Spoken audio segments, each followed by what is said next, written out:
ஒரு பொண்ணு கூட்டு போயிட்டு லாட்ஜ்ல ரூம் புக் பண்ணி இருந்திருக்காங்க.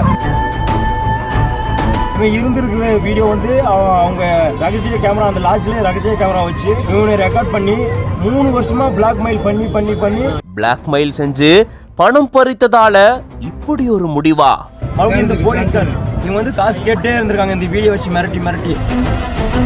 இளைஞர் உயிரிழப்பில் பரபரப்ப கிளப்பின பின்னணி என்ன?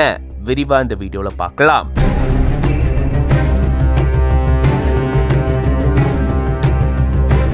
தருமபுரி மாவட்டம் பெண்ணாகரம் ராமனூர் பகுதியை சேர்ந்தவர் 25 வயதான புகழேந்தி. இவரு ரைஸ் மில் தொழில் செஞ்சுட்டு வந்ததா கூறப்படுது. இந்த நிலையில தான் இரவு வீட்டுல விபரீத முடிவெடுத்து இவரு உயிரிழந்ததா கூறப்படுது. இதை தொடர்ந்து புகழேந்தியுடைய உறவினர்கள் பெண்ணாகரம் ஒகேனக்கல் சாலையில அமர்ந்து சாலை மறியல் போராட்டத்தில் ஈடுபட்டிருந்திருக்காங்க. இது தொடர்பா போலீசார் அவங்க கிட்ட விசாரிச்ச போது சிலர் புகழேந்திய மிரட்டி பணம் பறிச்சுட்டு வந்ததாலதான் புகழேந்தி இப்படி ஒரு முடிவெடுத்து உயிரிழந்துட்டாரு அப்படின்னு உறவினர்கள் தரப்புல இருந்து தெரிவிக்கப்பட்டிருக்கு.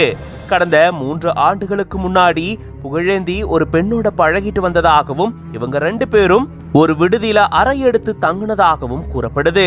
அங்கிருந்த விடுதி பணியாளர்கள் இவங்க தனிமையில இருந்ததை வீடியோ பதிவு செஞ்சு அதை காட்டி மிரட்டி புகழேந்தி கிட்ட 10 லட்சம் ரூபாய் வரைக்கும் பணம் பறிச்சதா கூறப்படுது.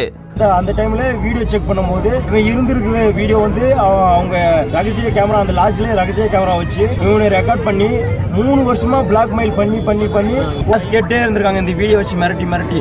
அப்புறமா இவனும் பொண்டாட்டி நகை எல்லாமே வீட்டுல பணத்தை எடுத்துட்டு போய் கொடுக்கறது, வீட்டுல நகையை அவங்க பொண்டாட்டி நகை எல்லாம் எடுத்து போய் பாப்பார்பட்டி முத்தூட் ஃபைனான்ஸ்ல நகையை வச்சு எல்லாம் கொடுத்துட்டு மறுபடியும் நேற்று காலையில 65,000 ரூபாய் வாங்கிட்டு அதே முத்தூட் ஃபைனான்ஸ்ல நேற்று காலையில நகையை அடகு வச்சு கொடுத்துருக்கான். இவனுக்கு விவரம் இல்லாம பயத்துல எல்லாம் கேட்கற காசுலாம் அவமானம் தாங்க முடியாது அப்படின்னு சொல்லிட்டு கேட்கற காசுலாம் கொடுத்துட்டே இருந்திருக்கான்.